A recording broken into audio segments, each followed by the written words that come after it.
วัสดีครับวันนี้มาพบกับเราเบียนพัทคาร์ดิโอไทยแลนด์นะครับเราจะมารีวิวดอกทับ12 นิ้วซาวเวฟนะครับผมตัวนี้จะเป็นแบรนด์ซาวเวฟof Purity นะครับตัวนี้แม่เหล็ก180นะครับหนา25มิล2ชั้นนะครับไว้3นิ้วสไปเดอร์2ชั้นนะครับตัวนี้จะเป็นโดนัทขอบโตๆเลยนะครับผมเดี๋ยวเราไปลองฟังเสียงเลยนะครับว่าเสียงเป็นยังไงกันบ้าง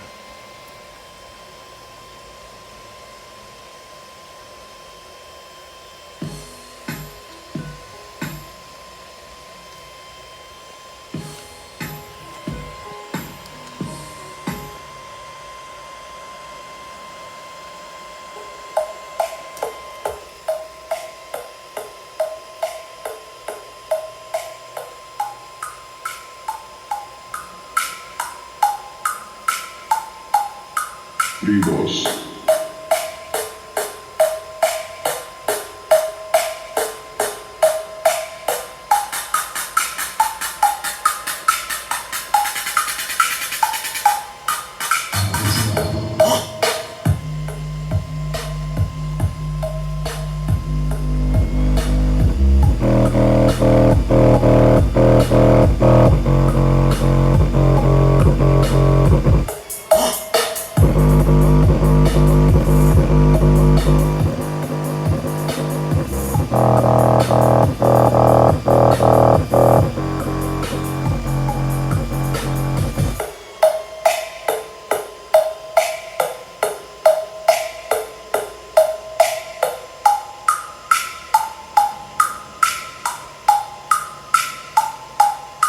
Tribos.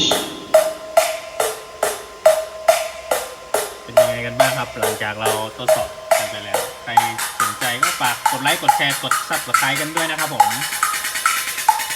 ยาวๆกันต่อไปครับ